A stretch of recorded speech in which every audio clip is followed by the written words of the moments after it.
And at 8 o'clock, we got number 7 USC, who's 9-1, travel number 16 UCLA, who's 8-2. USC favored by 2.5 points on Fox, and by far, in my opinion, the most important and best game of the day. There's an argument to be made Utah-Oregon's going to be a lot of fun, and it is going to be a lot of fun. Not as important. It's not as playoff important as the USC-UCLA game. Caleb Williams has gone 218-342, thrown for 3,010 yards, 31 touchdowns, 2 interceptions. Travis Dye on the ground has had 145 carries for 884 yards and 9 touchdowns, but you likely lost him for the season last week against Colorado, so you're going to have to rely on other running backs to make plays if you're USC. Jordan Addison has had 40 catches for 587 yards and 7 touchdowns. Dorian Thompson-Robinson has gone 206-290, thrown for 2,385 yards, 20 touchdowns, 4 interceptions. Zach Charbonnet on the ground has had 152 carries for 1,445 yards and 12 touchdowns.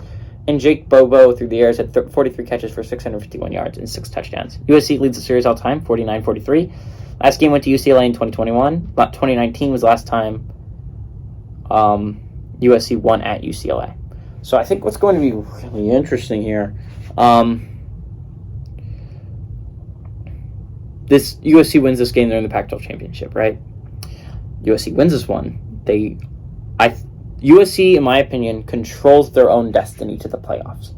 They, in my opinion, have a tougher conference to win than the ACC, which is how I judge teams, right? I think you take 4 conference championships as long as there's 0 or 1 loss teams, which isn't that insane to think of.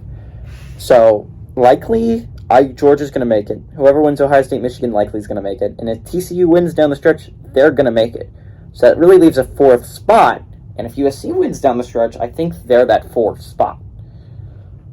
I think the Trojans deserve a playoff spot if they win it all down the stretch. The problem is, you face a really tough team here if you're a USC. You're playing against UCLA. You're probably going to take over their stadium. UCLA has had not a lot of fans show up this year. It has been weirdly empty in that stadium.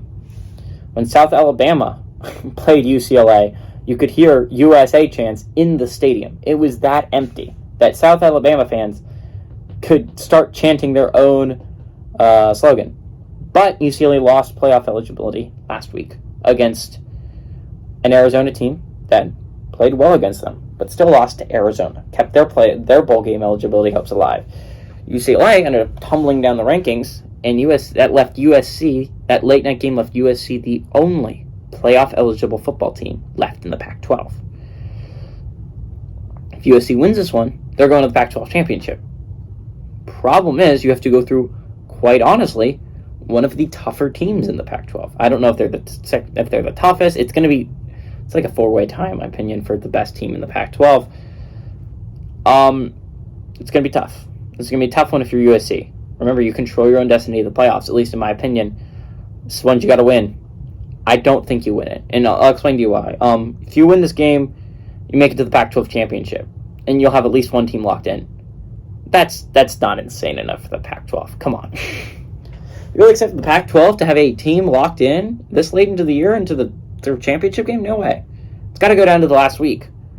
The only thing that makes sense of the Pac-12 is chaos. Only certain is uncertainty in the Pac-12. That's why I think you got to go UCLA here to win and cover at home.